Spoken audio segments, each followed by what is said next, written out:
여러분 감사하십니까? 네.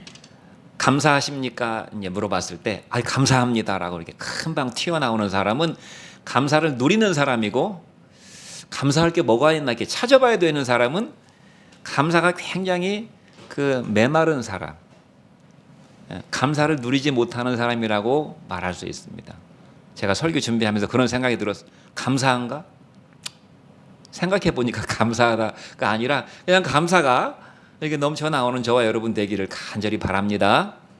오늘 크게 두 가지 말씀, 교훈으로 말씀을 받기 바랍니다. 기쁨 감사가 사라져가는 세상입니다. 시편 100편 1절로 2절 말씀을 같이 한번 읽어보겠습니다. 시작. 온 땅이여 여호와께 즐거운 찬송을 부를지어다.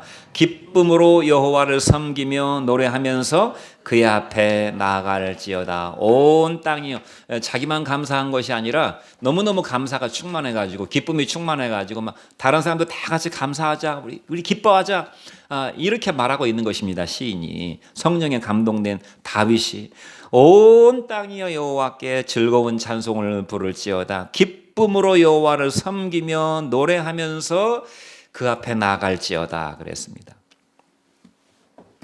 여러분 2025년 통계 자료를 보니까 세계 행복 보고서라는 이 보고서가 발표가 됐는데, 거기 이제 각 나라별로 행복하냐 안 행복하냐 설문을 조사해서 행복 지수를 체크했는데, 한국 사람들은 행복 지수가 6점대 초반으로 나왔습니다. 10점 만점에 6점을 간 넘겼으니까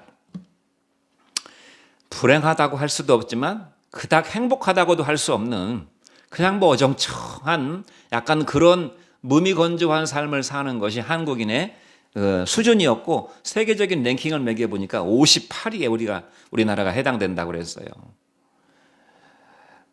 참 한국 사회가 좋다고 많은 외국인들이 한국에 몰려오는 세상인데, 정작 한국인들은 그냥 그저 그런 인생을 살고 있다는 것입니다. 그런데 심각한 것은 뭐냐면, 많은 사람들의 마음속에 우울감이 있습니다. 우울감이 있는데 이 우울감이 심해져 가지고 우울증 약을 먹어야 되는 우울 유병률이라는 것이 있다고 합니다. 우울 유병률. 우울 유병률 설문조사가 아니라 이것은 조사를 해보니까 우리나라 사람들이 우울 유병률이 전 세계 1등이라는 것입니다. 전 세계 1등이라는 것이. 그러니까 우리나라 사람들은 별로 즐겁지가 않은 거예요. 항상 긴장돼 있고, 항상 뭔가에 막 열심히 뭔가 흥분돼 있고, 그렇지 못해서 낙심하고, 또 뭔가 돌부리에 걸려서 짜증나고, 뜻대로 안 되니까 우울하고 이렇게 되는 것입니다. 또 심각한 것은 그래가지고 자살하는 자살률이 세계 최상위 레벨에 이른다고 합니다. 한국 사람의 자살률이. 여러분, 사람은 기쁨 속에 탄생한 존재입니다. 기쁨 속에.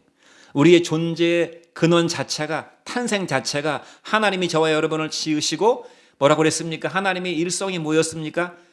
심히 기쁘다 그랬습니다. 하나님이 그 지으신 모든 것을 보시니 보시기에 심히 좋았다. 마지막에 창조의 클라이막스로 사람을 지으시고 하나님의 형상대로 지으시고 하나님이 모든 걸 완성하셨을 때 사람을 보시고, 사실 다른 모든 것들은 인간을 위해서 지어주신 것입니다. 모든 걸 다 준비해 놓으시고 마지막 인간이 그걸 누리라고 인간을 지으시고 나서 그 모든 걸 보시고 심히 기쁘셨다. 히브리어 원어 성경에는 감탄문으로 되어 있다고 합니다. What a beautiful, what a wonderful, what a joyful. 우리를 보시고, 저와 여러분을 보시고 얼마나 기쁜가. 그래서 전 세계 모든 사람들 중에 사람이 태어났는데 슬퍼하는 그런 나라는 없어요.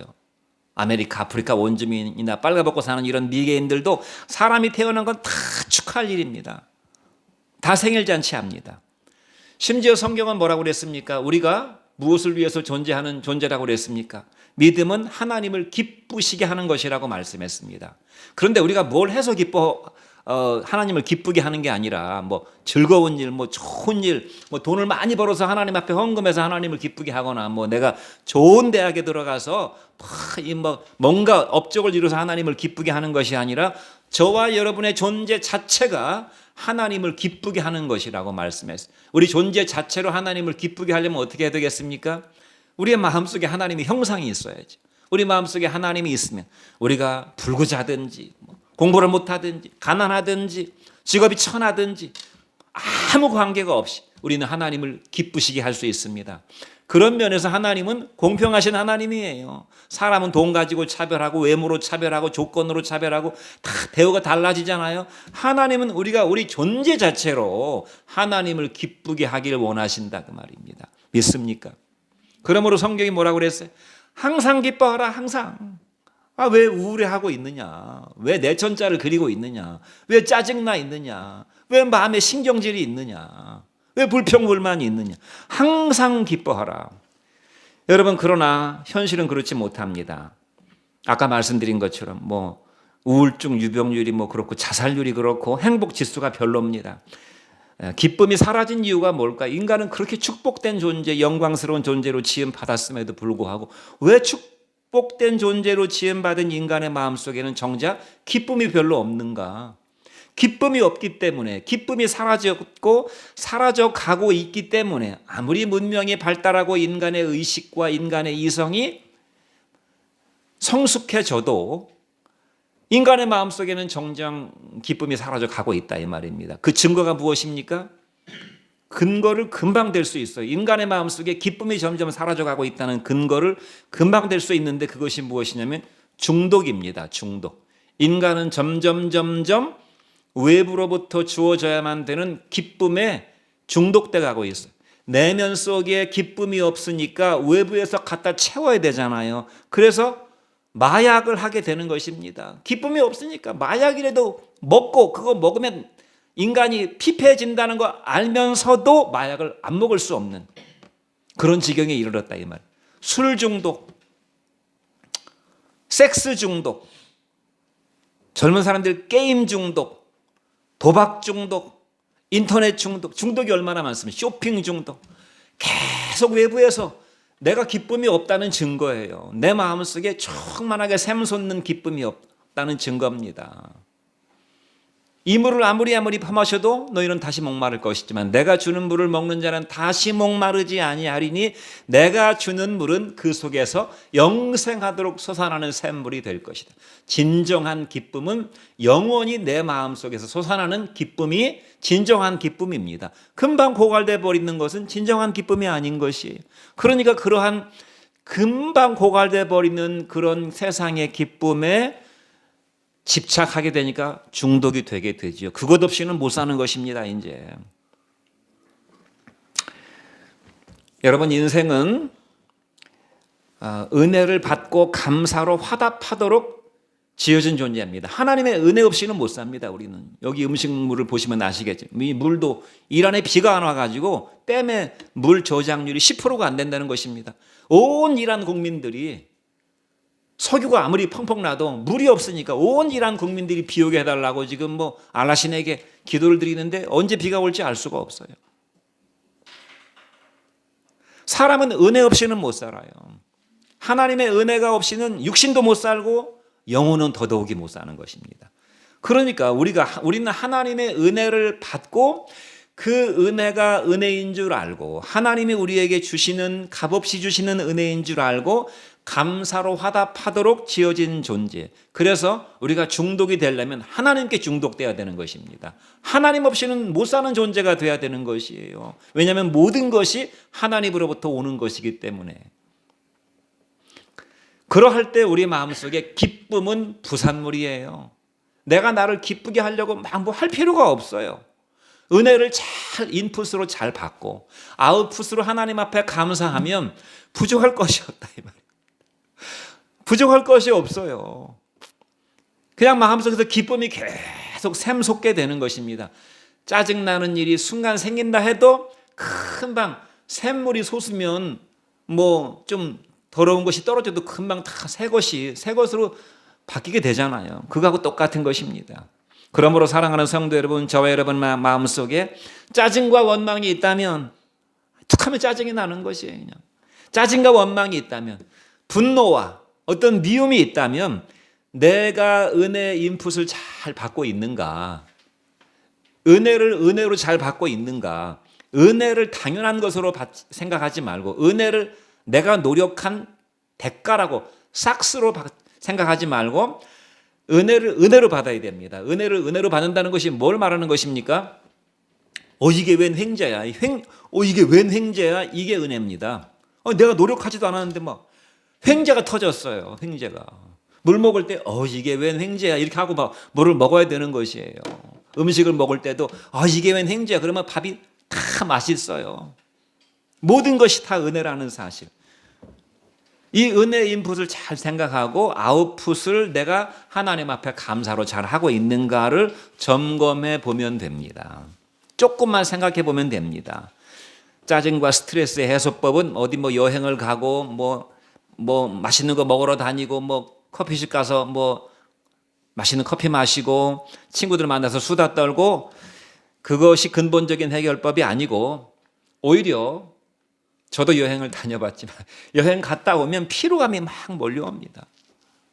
친구들 만나서 막 수다 떨고 오면은 행복보다는 허탈감이 밀려옵니다. 짜증과 스트레스의 해소법, 게임하고 나면 막 행복합니까?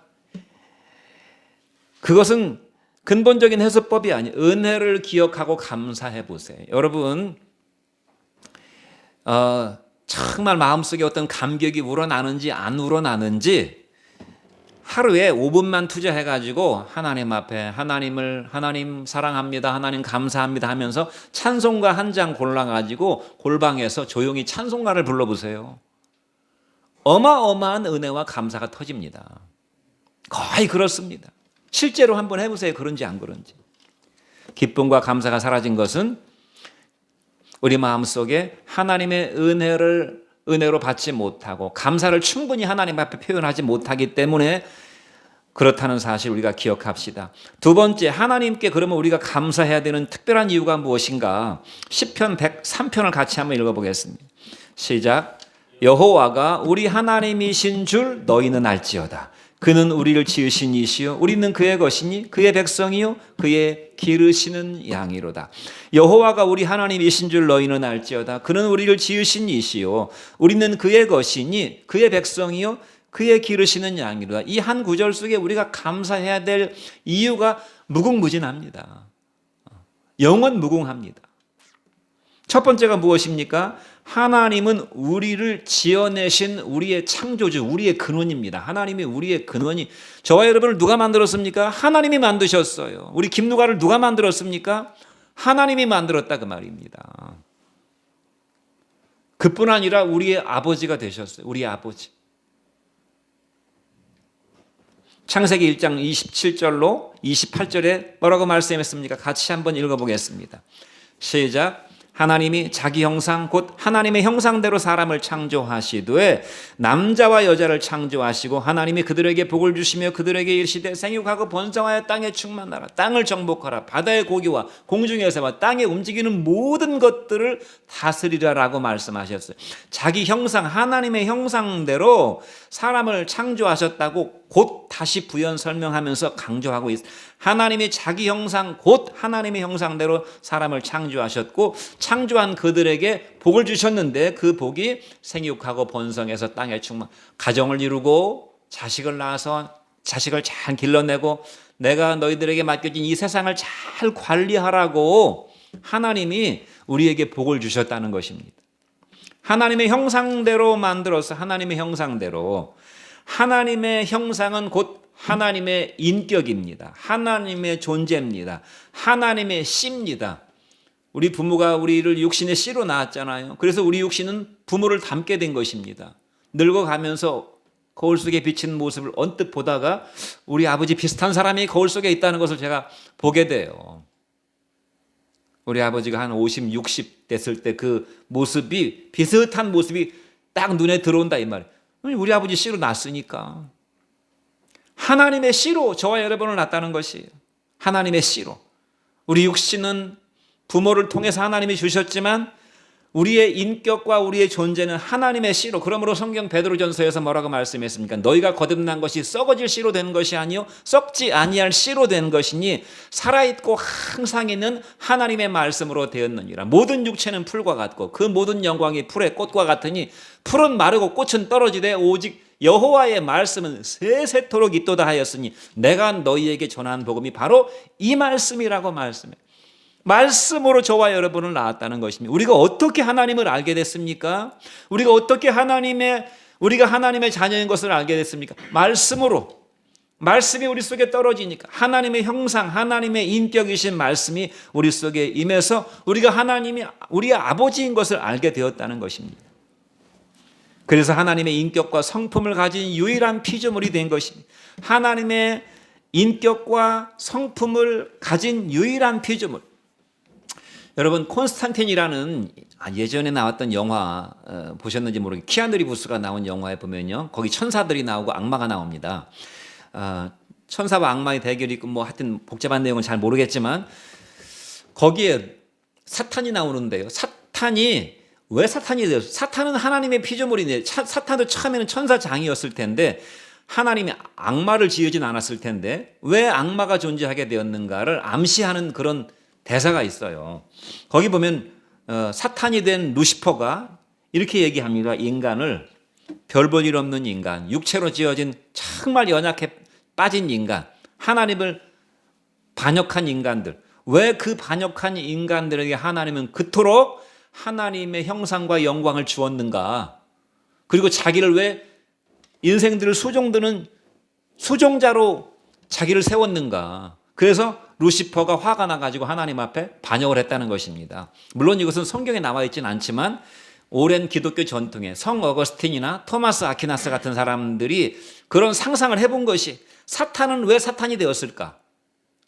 인간을 시기 질투했고 하나님께서 인간에게 그러한 영광과 존귀를 준 것이 불평불만이었기 때문에 반역을 했다는 것입니다. 그 정도로 사탄이 천사가 반역을 할 정도로 우리를 하나님께서 별 볼 일 없는 흙으로 지어진 별 볼 일 없는 우리에게 이렇게 하나님의 자녀라고 하는 어마어마한 특권과 축복을 주셨습니다. 여호와가 우리 하나님이신 줄을 너희는 알지어다. 그는 우리를 지으신 이요 우리는 그의 것이니 그의 백성이요 그의 기르시는 양이로다.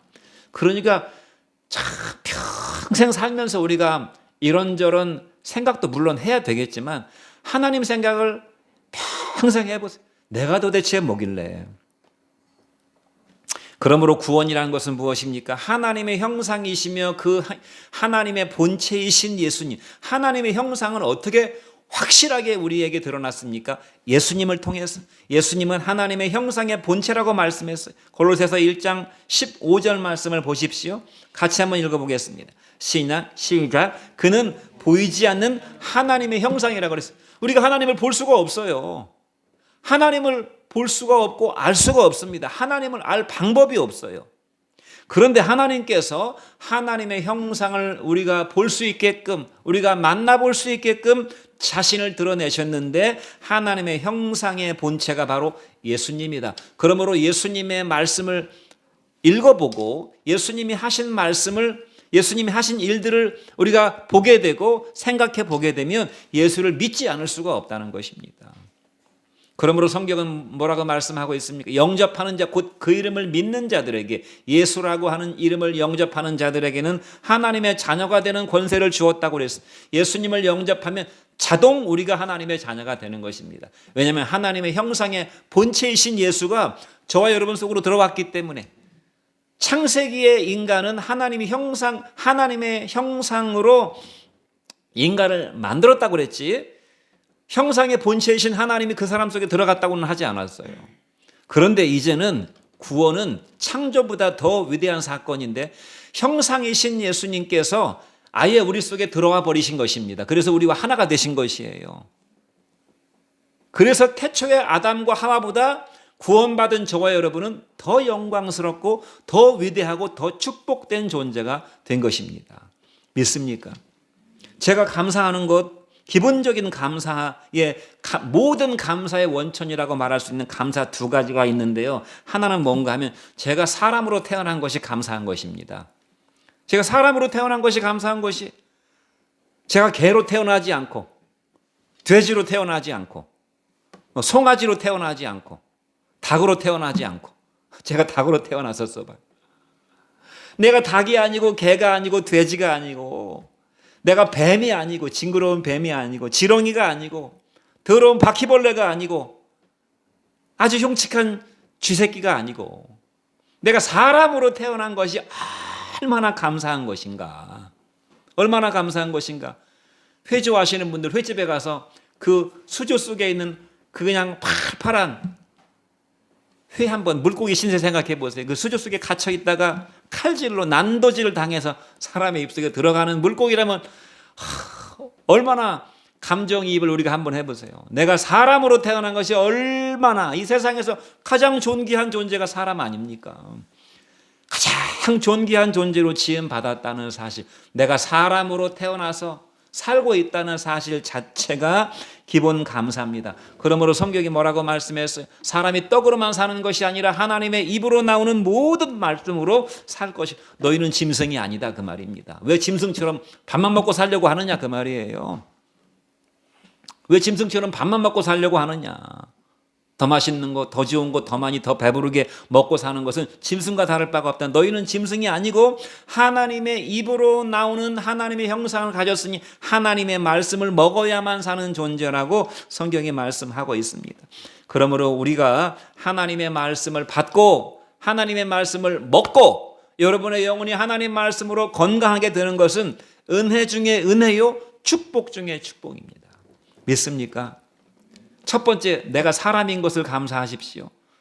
지나가는, 아까 여기 잠깐 마트에 들렸는데 길거리에 고양이가 차에 치여 죽어가지고 그 시체가 거기 피자국이 막 완전히 들러붙었습니다. 그 시체가. 근데 아무도 치우질 않아요.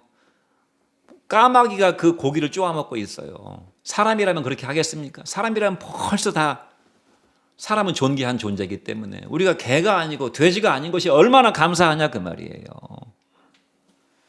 더 감사한 것이 있습니다. 우리가 그의 소유인 것 때문에 우리가 감사해야 됩니다. 우리가 그의 소유인 것, 우리가 하나님의 자녀로 거듭난 것, 우리가 하나님의 자녀로 거듭났다는 것이 더 큰 감사 제목, 두 번째지만 더 큰 감사 제목입니다. 그러니까 우리가 얼마나 더 귀하고 복되고 영광스러운 존재냐면은 세상의 어떤 재벌보다도 우리가 더 위대한 존재입니다. 어떤 스타보다도, 어떤 영광을 받는 스타보다도, 대통령보다, 판검사보다, 대학의 학식이 고매한 교수보다 우리는 그러므로 부러울 것이 없는 존재예요. 부러울 것이. 여러분, 뭐가 부럽습니까? 대통령이 부럽습니까? 국회의원이 부러워요? 대학 교수가 부러워요? 부러운 마음이 들 수 있지만 생각해 보면 부러울 게 없다, 이 말. 아쉬울 것도 없어요. 아쉬울 것도. 인생 너무너무 아쉬웠다. 돈을 좀 더 벌었었으면 내가 얼마나 좋았을까. 내가 좀 더 좋은 대학에 갔었으면 얼마나 좋았을까. 아쉬울 게 하나도 없어요. 조금만 더 있었으면 얼마나 좋았을까. 집착할 게 하나도 없습니다. 우리가 뭔가에 미련을 두고 후회하면서 또 나는 이거 아니면 안 돼 하고 고집 부릴 것도 없어요.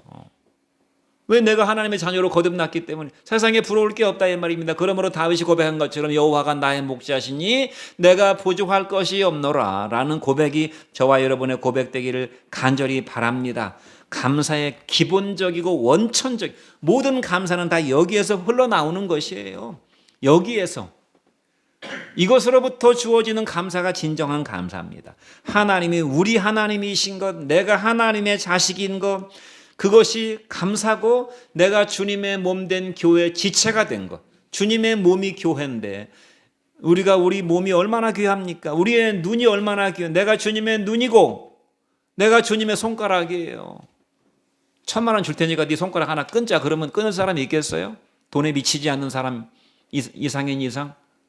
돈에 미치지 않고서야 손가락 하나 끊자 그러면 손가락 끊을 사람 없다, 이 말입니다. 우리 몸이니까, 우리가 주님의 몸이라, 그 말이에요. 믿으시는 여러분 되시기 바랍니다. 그러므로 교회, 내가 주님의 몸이니까 내가 주인이에요. 손님 신자로 다니면 안 되는 것이에요. 손님 신자로. 내가 몸이다 이 말입니다. 교회의 몸.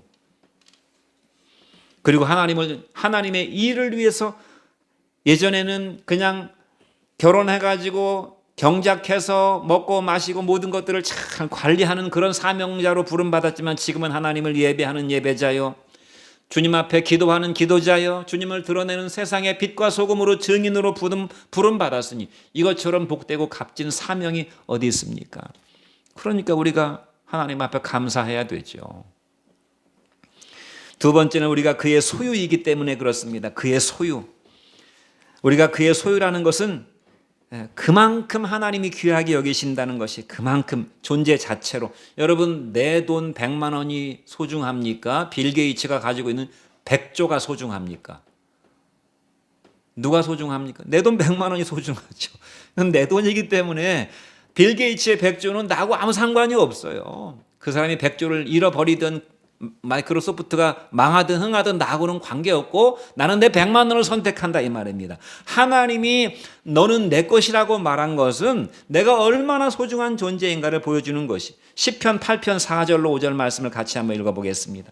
시작. 사람이 무엇이간데 무엇이기에 주께서 그를 생각하시며 인자가 무엇이기에 주께서 그를 돌보시나이까. 그를 하나님보다 조금 못하게 하시고 영화와 존귀로 관을 씌우셨나이다.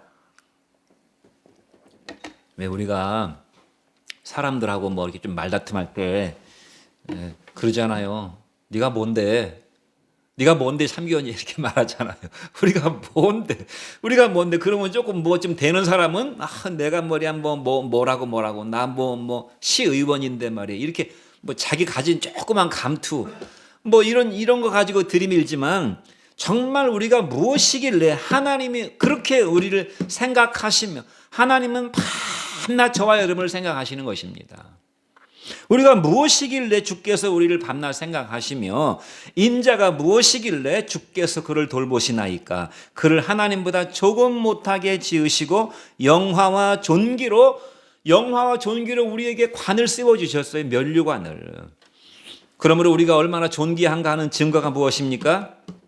얼마나 존귀하냐면 자기의 아들이신 예수님을 우리의 죄값으로 내어주실 정도로 우리를 귀하게 여기셔서 구원하셨다는 것입니다. 이 예수님의 십자가를 깊이 묵상해야 되는 것. 이것은 나중에 죽을 때 우리가 예수님 그냥 이름 부르면 구원 얻기 위한 방편이 아니, 우리가 얼마나 존귀한 존재인가, 하나님이 나를 얼마나 귀하게 보시는가 하는 것은 십자가를 묵상하면 됩니다. 내가 얼마나 소중한 존재이길래 예수님은 나를 구원하시려고 자기 아들을 기꺼이 희생시키셨을까. 그러므로 저와 여러분이 존귀하게 살아야 되는 것입니다. 값싸게 살면 안 됩니다. 값싸게. 말도 값싸게 말하면 안 되는 것이에요. 더러운 말을 하면 안 되는 것입니다. 무게가 있는 말을 해야 되고 품격이 있는 말을 해야 되고 그리스도인답게 살아야 되는 것이에요. 내일 죽을 것이니까 오늘 실컷 먹고 마시고 즐기자, 부어라 마셔라 살아서는 안 되는 것입니다. 하나님 백성답게 살아야 돼. 존귀한 존재니까. 주께서 우리를 위해서 핏값을 주실 정도로 우리를 사랑하셨으니까. 저와 여러분이 하나님의 소유라는 사실을 기억하는 여러분 되시기를 간절히 바랍니다. 우리가 얼마나 존귀한 존재입니까? 고린도전서 6장 19절 말씀을 보십시오. 같이 읽어보겠습니다. 시작. 너희 몸은 너희가 하나님께로부터 받은 바 너희 가운데 계신 성령의 전인 줄 알지 못하느냐. 너희가 얼마나, 너희 육체도 그렇다는 것. 너희 육체도, 이제 구원받은 육체는 육체 관리도 잘해야 됩니다. 육체 관리도. 너희 몸은 너희가 하나님께로부터 받은 바 너희 가운데 계시는 성령의 전인 줄, 성령의 집인 줄을 알지 못하느냐라고 반어법으로 강조하고 있다. 그건 모른단 말이야. 당연히 알고 있어야 될 것을 그렇게 말씀하고 있는 것이에요.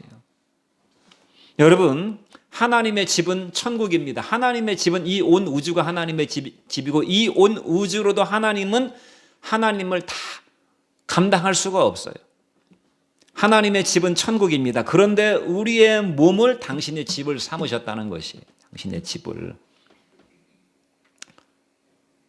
우리의, 말하자면 이렇게 비유하면 될까 모르겠어요. 이재용 씨가 얼마나 좋은 집에 사는지는 모르지만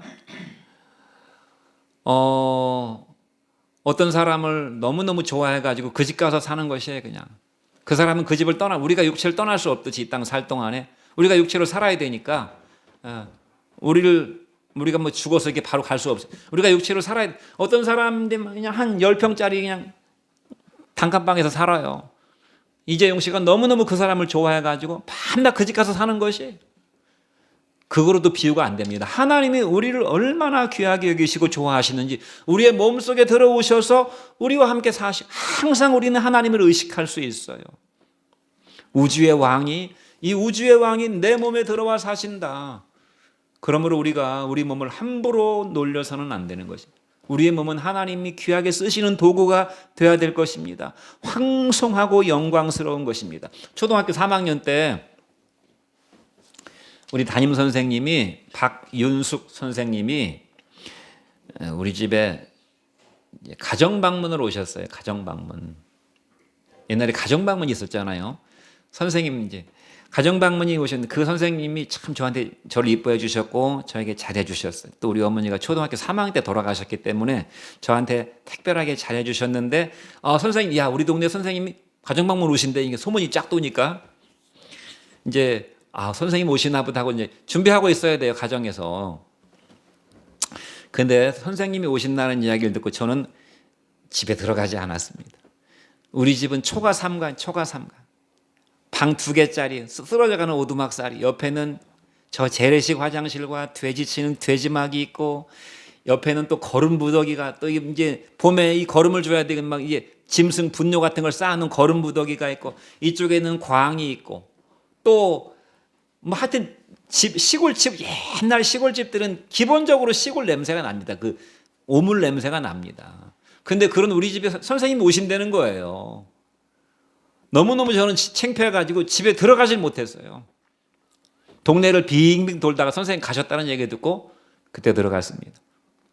선생님이 뭐 대단하면 얼마나 대단하겠어요. 근데 그렇게 막 귀하신 선생님이 우리 집에 오신다니까 내가 감당을 할 수가 없어요. 그런데 하나님이 저와 여러분 속에 오신다는 것입니다. 오셨다는 것이, 살러 오셨다는 것이 가정 방문이 아니라 살러 오셨다 그 말입니다. 그래서 사시고 계셔요. 그런데 우리가 자꾸만 하나님을 이렇게 밀어내려고 그래요. 더러운 냄새 풍겨요. 막 돼지 냄새, 똥 냄새, 이런 냄새를 풍긴다 이 말입니다. 우리의 마음속에. 그런데 그럼에도 불구하고 우리가 하나님을 밀어내지 않으면 하나님은 평생 우리와 함께 사시겠다고 작정을 하셨어요. 히브리서 11장 16절 말씀을 보십시오. 같이 한번 읽어보겠습니다. 그들이 이제는 더 나은 본향을 사모하니 곧 하늘에 있는 것이라. 이러므로 하나님이 그들의 하나님이라 일컬음 받으심을 부끄러워하지 아니하시고 그들을 위해서 한 성을 예비하셨다. 하나님이 우리의 하나님이라 일컬음 받으시는 하나님이라는 것을 부끄러워하지 않으셨다는 것이에요. 부끄러워하지 않으셨다는 것. 우리는 하나님 앞에 서는 것이 부끄럽지만 하나님은 우리를 부끄러워하지 않으신다는 것입니다. 우리의 모습이 어떠하든지 간에 하나님은 우리를 부끄러워하지 아니하시고 우리를 위해서 한 성을 예비하셨다. 그러니까 너무너무 감사하고 우리는 또 안심인 것입니다. 그렇죠? 우리는 오늘 죽어도 안심이에요. 겁이 날 것이 없어요. 기꺼이 내 몸속에서 내 인생 속에 사신다는 사실, 그러므로 황송무지하고 무한 감사인 것입니다. 모든 것들을 정화시키는 생명의 샘이에요.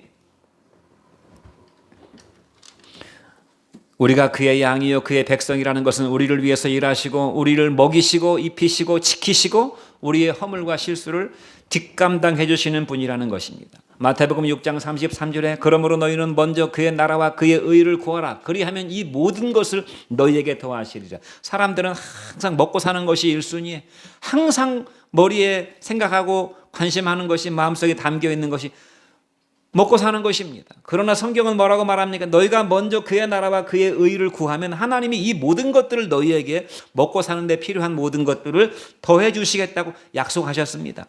빌립보서 4장 19절은 뭐라고 말씀하고 있습니까? 나의 하나님이 그리스도 예수 안에서 영광 가운데 그 풍성한 대로 너희 모든 쓸 것을 채워 주실 것이라고 말씀했습니다. 예수님을 잘 믿고 하나님을 섬기는 백성, 하나님을 섬기는 개인, 가정, 국가는 다 이 세상에서 복을 받고 이 세상의 머리가 되는 그런 축복을 받게 됩니다. 신명기의 축복을 받게 됩니다. 믿습니까? 역사적으로 제가 한번 설명을 드려볼까요? 초강대국 미국의 예를 한번 들어봅시다. 뭐 역사적으로 쭉 있었지만 1620년에 영국에서 플리머스 항을 출발해 가지고 메이플라워 호를 타고 영국의 정부가 영국의 권력이 하도 신앙생활을 회방하고 그렇게 하니까 청교도들이 메이플라워 호를 타고 102명이 9월 6일부터 11월 11일까지 3개월 이상의 항해를 통해서 미국의 매사추세츠주에 도착했습니다. 항해하는 도중에 2명이 죽었고요. 1명이 태어났습니다. 도착 후에 그해 겨울을 넘기지 못하고 추위와 풍토병을 이겨내지 못하고 47명이 사망을 했습니다. 그러니까 이 여행을 떠날 때는 노인들은 그렇게 많이 가지 않았을 거 아닙니까? 젊은 사람 위주로 갔을 텐데 그중에 절반이 죽었어요. 배에서 죽고 그다음에 추위 때문에 굶주림 때문에 풍토병 때문에 죽고 나머지 절반 살아남은 사람들이 그 다음 해에 열심히 농사를 져가지고 첫 추수를 했는데 너무너무 감사해서 하나님 앞에 첫 열매를 드려서 예배한 것이 추수감사 주일 예배입니다. 왜냐하면 이들은 하나님을 예배하러 갔기 때문에. 청교도들은 황금을 찾아서 잘 먹고 잘 살기 위해서 간 것이 아니라 우리가 마음껏 하나님을 찬양하고 마음껏 하나님 앞에 감사하고 마음껏 하나님을 예배하는 국가기관의 견제를 받지 않고 간섭받지 않고 그렇게 해서 갔다 이 말입니다. 마태복음 6장 33절 말씀을 붙잡고 그 이후로 어떻게 됐습니까? 1800년대부터 미국은 서서히 세계 최강대국으로 부상하기 시작해가지고 200년 넘게 강대국 부국의 지위를 누리다가 20세기 들어서서는 세계 최강대국의 반열에 올라서 120년 이상 세계 최강대국의 지위를 점유하고 있어요. 어떻게 그렇게 됐습니까? 하나님을 예배하는 나라로 이 나라는 세워졌어요. 돈에다가도 우리는 하나님을 믿는다고 돈에다가 딱 찍어놨어요. 대통령 선서할 때 성경에 손 얹고 선서합니다. 미국인들이 지금 뭐 아시아계 이민자들이 많이 갔고 회교도들이 많이 갔고 뭐 저기 밑에 히스패닉계들이 많이 그쪽으로 들어가 가지고 조금 그 낮아졌지만 미국인의 80%가 예수 그리스도를 믿고 사는 사람들입니다. 상하 의원의 90% 이상이 다 예수 믿는 사람들이에요.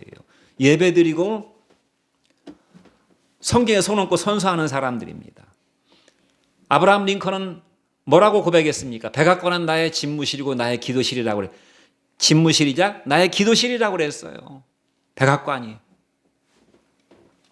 이런 미국의 은혜를 하나님께서 우리에게도 물줄기를 틀어주셔가지고 대한민국이 20세기 유일한 개발도상 국가에서 선진국 10대 강국으로 발돋움하게 된 것이 불과 몇십 년이 안 됩니다. 이것은 유일무이입니다. 전 세계에서 2차 대전 이후에 한국 전쟁으로 잿더미가 돼서 우리나라가 200개 나라 중에서 거의 190몇 위로 가난하게 못 살게 살던 나라에서 세계 10대 강국으로 부상하게 된 것은 한국이 유일하다는 것이에요. 한국이. 그래서 한강의 기적입니다. 이것은 하나님의 전적인 은혜라고 저는 100% 확신합니다. 우리나라가 어떻게 해방됐습니까? 독립군들이 독립투쟁에서 해방된 게 아니에요. 우리는 자주독립을 하지 못했습니다. 권총 몇 자루 가지고 이등방문 쏴 죽인다고 독립되는 것이 아닙니다. 일본에는 이등방문 같은 사람이 수십만 수백만이 있어요. 그 사람 죽으면 또 다른 사람이 올라오는 것입니다.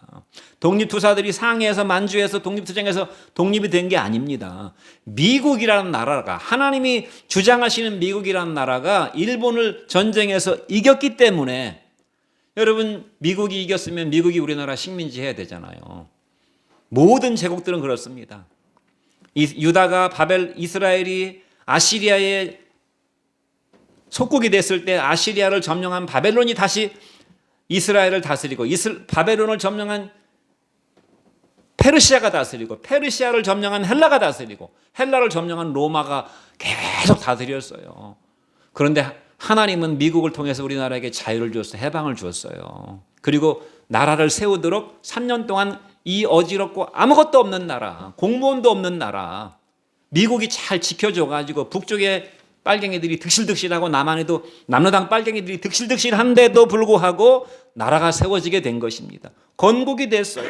미국이 도와줬어요. 밀가루 주고 먹을 것 주고 기술 가르쳐줘가지고 우리나라가 산업화를 이루어서 정말 우리나라도 이제 남에게 나눠주는 나라가 됐고 선교사를 파송하는 나라가 됐고, 정말 감사한 것은 무엇입니까? 미국 사람들이 생명의 위협을 무릅쓰고 우리나라에 선교사를 파송해 주었다는 것.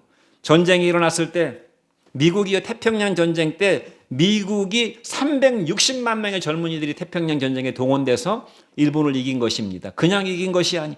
몇 명이 죽었는 줄 아십니까? 20만 명의 미국 젊은이들이 죽었어요. 실종자, 부상자 수백만입니다. 그런 어마어마한 대가를 치르고 미국이 일본에서 승리해서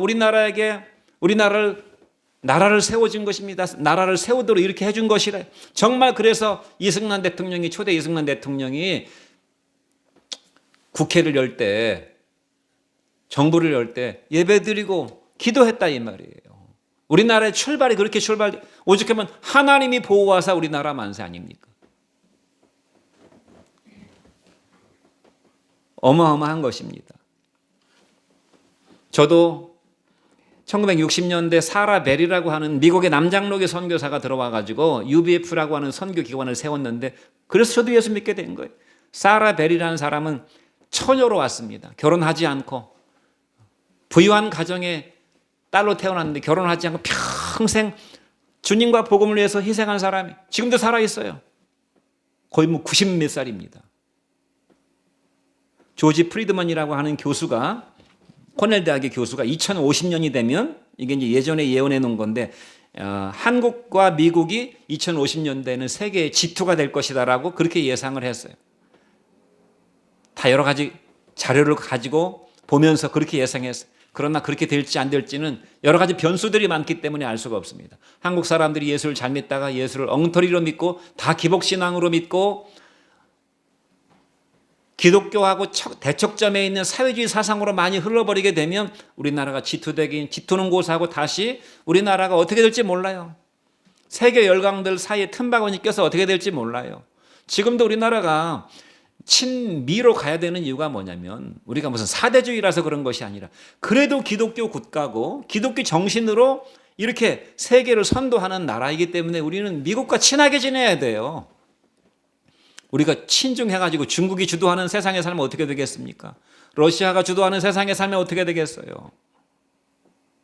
사랑하는 성도 여러분, 너희는 먼저 그의 나라와 그의 의를 구하라. 그리하면 하나님이 너희의 모든 걸 책임져 주신다. 우리가 미국을 보면서 또 해방 이후에 우리가 뭐가 있다고, 자원도 없고 아무것도 없고, 또 우리나라 국민들이 뭐 대단하다고 하지만 그것은 우리나라 애국심 차원에서 얘기하는 얘기고, 양반 상놈으로 그냥 수천 년 역사 속에 수천 년을 중국의 노예처럼 살다가 귀한 처자들 다 중국의 황실에 조공으로 바치고 쌀 갖다 바치고 그렇게 살던 나라가 어떻게 이렇게 잘 사는 나라가 됐고 깨어있는 나라가 됐냐 그 말입니다. 하나님의 은혜인 줄로 믿습니다.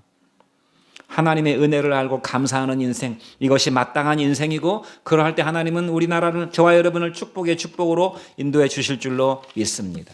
기도하겠습니다.